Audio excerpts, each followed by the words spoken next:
جی واہ جی وعلیکم جی میرا بیٹا اپنا جی بہت شکریہ آپ کا ٹائم دیا مجھے. بسم اللہ. اچھا جی کراچی سے اکرام بات کر رہا ہوں. مجھے تھوڑا سا ایک مسئلہ پیش آ رہا ہے. جی اکرام. اللہ کے کرم سے میں 5 ٹائم کی نماز پڑھتا ہوں لیکن یہ پانی پیتا ہوں کراچی کا نا تو پیٹ میں جو ہے نا وہ جب میں نماز شروع کرتا ہوں تو گڑبڑ ہوتی ہے. مثال نا خارش ہوا اس طرح کی مسائل مجھے پیش ہوتا ہے اور ہر وقت نماز میں ہوتے ہیں آگے پیچھے نہیں ہوتے. جب وضو کرتا ہوں اس وقت یہ مسئلے شروع ہو جاتے ہیں. واش روم میں جاتا ہوں مکمل کرتا ہوں, واش روم بھی مکمل کرتا ہوں, سب کچھ کرتا ہوں لیکن پھر بھی جب نماز میں جاتا ہوں تو یہ میرے مسئلہ بڑے عرصے سے پیش ہے اور کافی کوٹی چھوٹی آگے پیچھے سب کچھ کیا ہے لیکن اس کا مسئلہ حل نہیں ہو رہا. اچھا تو وضو ٹوٹ جاتا ہے نماز میں؟ جی نماز میں. تو پھر کیا کرتے ہو؟ پھر کبھی وضو کر لیتا ہوں, زیادہ کوشش کرتا ہوں دوبارہ وضو کر لیتا ہوں لیکن ابھی یہ وضو کرنے کے باوجود بھی بار بار یہ پھر بھی مسئلہ رہتا ہے جب تک نماز نہیں پڑھ لیتا مکمل.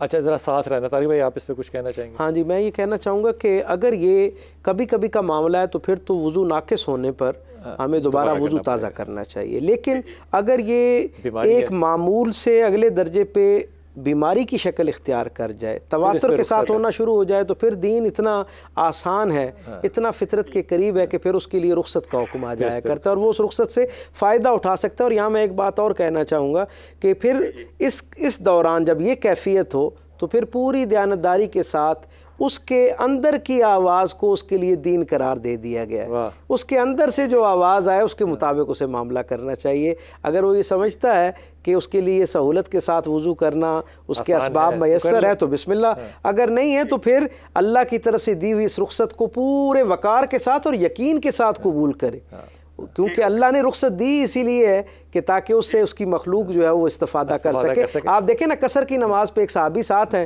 حضور سے نماز مکمل کرنے کے بعد آدھی نماز پڑھنے کے بعد سواری پہ تشریف لے گئے. قافلہ چل پڑا, حضور نے پوچھا فلاں صحابی وہ کہاں؟ انہوں نے کہا یا رسول اللہ وہ نماز مکمل کر رہے ہیں. قریب آئے, حضور کو بتایا یا رسول اللہ میں نماز مکمل کر رہا تھا. حضور نے اس کے اوپر ناگواری کا اظہار فرمایا. حضور نے کہا جب اللہ نے تمہیں ایک رخصت عطا کر رکھی ہے تو پھر تم نے اس رخصت سے استفادہ کیوں نہیں کیا؟ واہ واہ, تو یہ بالکل ایک رخصت ہے. یہ بڑا پیراڈائم جو ہے نا یہ بڑا بہت سے مسائل کو حل کر دیتا ہے. آپ کچھ اور کہنا چاہ رہے تھے کرام؟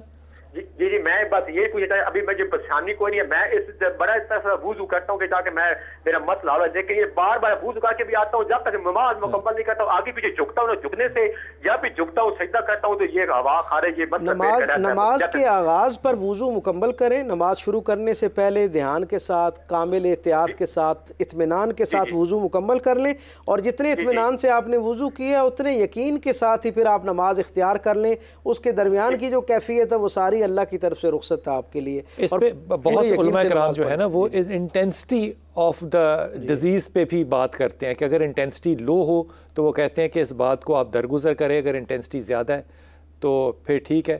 دوسری بات یہ کہ ایک چیز ہوتی ہے اس کو کہتے ہیں obsessive compulsive disorder. وہ کسی چیز کے ساتھ نا کسی چیز کو انسان ایسوسیٹ کر لیتا ہے اور اسی وقت وہ چیز ہوتی ہے, جیسے کھانا دیکھ کے ایک دم بھوک لگ جاتی ہے, اس طرح کے معاملات. اپنے آپ کو اس معاملے میں تھوڑا سا ایزی آؤٹ کر لو کہ تسبیحوں میں آیت کریمہ کی اور لا حول ولا قوت الا باللہ کی, لا الہ الا انت سبحانک انی کنت من الظالمین اور لا حول ولا قوت الا باللہ, اس کو پڑھتے رہو. اس سے جو کمپلسیو ڈس آرڈر ہے, obsession جو ہے وہ بھی کم ہوگا. یہ انگزائٹی ہے جو اس وقت تذابیت میں کنورٹ ہوتی ہے. میں نماز پڑھنے جا رہا ہوں, نماز کو اسی طرح زندگی میں شامل کرو جیسے سانس لینا ہے.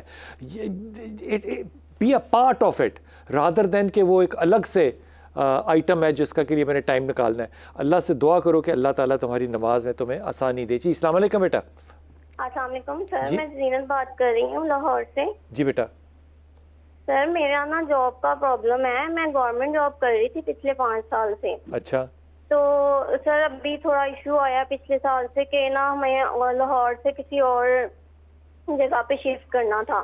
اچھا. تو وہ نا اب یہ پرابلم ہے, ہمیں تقریباً 1 سال ہو گیا, انہوں نے آفس والوں نے گھر ہی بٹھا دیا ہے کہ جب یہ پرابلم سالو ہوگا تو آپ کو کال کر لیں گے.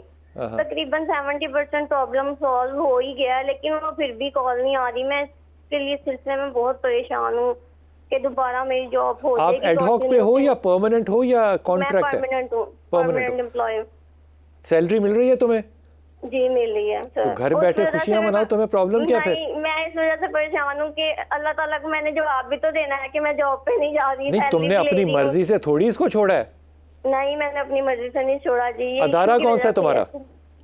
یہ ہمارا گورنمنٹ کا ادارہ ہے سر, میں نام نہیں لے سکتی. اچھا بیٹا, پہلی بات تو یہ کہ گورنمنٹ کے اداروں میں خواتین کو ان کے ہوم گراؤنڈ کے اوپر نا پہلے ہی فیسیلیٹیشن دی جاتی ہے, اور یہ ایک ریکگنائزڈ اور قانونی نقطہ ہے جس کے اوپر کہ آپ کو مجھے جہاں تک یاد پڑتا ہے سپریم کورٹ کا اس کے اوپر جو ہے وہ فیصلہ بھی آ چکا ہے. سو الٹیمیٹ سینیریو میں یہ تمہارا کیونکہ ذاتی فیصلہ نہیں ہے, اس لیے تمہیں تو گلٹ میں جانے کی ضرورت نہیں ہے, پہلی بات یہ. دوسری بات یہ کہ انشاءاللہ تعالیٰ جلد ہو جائے گا, اس پہ تمہیں فکر کرنے کی ضرورت نہیں ہے. تیسری چیز یہ کہ ہوم گراؤنڈ پہ ہی رہو تم, یہی بہتر ہے. اس کے لیے سورہ اخلاص جو ہے وہ پڑھتی رہو, اللہ تعالیٰ انشاءاللہ اسی سال خوشخبری دے دے گا تمہیں. اگلی کوئی بات اور کوسچن بھی کرنا تھا آپ سے. سلامت رہیے. سر جی بیٹا. سر مجھے تھوڑا ایک کوسچن اور بھی کرنا تھا. میری زندگی میں رکاوٹیں بہت ہیں. میری مطلب شادی ہوئی تھی تو 2.5 سال بعد میری ڈیورس ہو گئی. کیوں, وجہ کیا, ڈیورس کیوں ہوئی؟ ایک سیکنڈ آرام سے, ڈیورس کیوں ہوئی زینت؟ سر بس ہماری آپس میں نہیں بنی, میرے ریلیٹیوز میں ہوئی تھی شادی, لیکن ہم دونوں کا آپس میں. دیکھو ڈیورس زینت ایک بہت بڑا ایشو ہوتا ہے. جی بالکل. تمہارے پاس ایک جملہ بھی نہیں ہے یہ کہنے کے لیے کہ ڈیورس کیوں ہوئی؟ سر ہماری مطلب میں اسے ایکسیپٹیبل ہی نہیں تھی اپنے ہسبینڈ کو.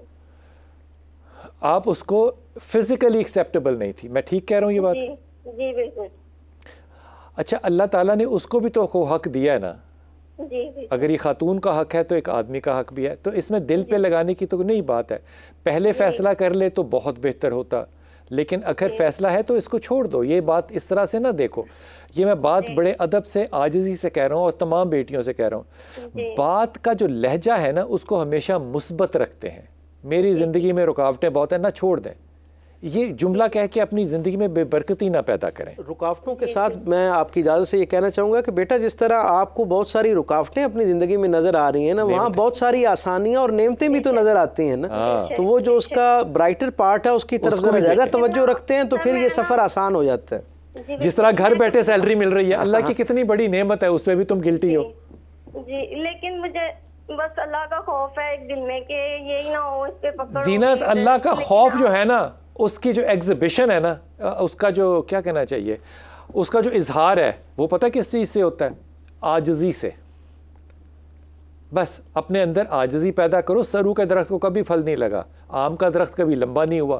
عاجزی پیدا کرو. جو میں نے تمہیں کہا سورہ اخلاص پڑھنے کو, یہ پڑھو, آیت کریمہ پڑھو, اللہ تعالیٰ تم پہ آسانی کرے گا.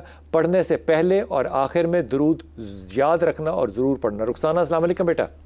وعلیکم السلام بھائی جان, کیا حال ہے؟ جی اللہ کا شکر میری بہن, اللہ کا شکر. حکم فرمائیے.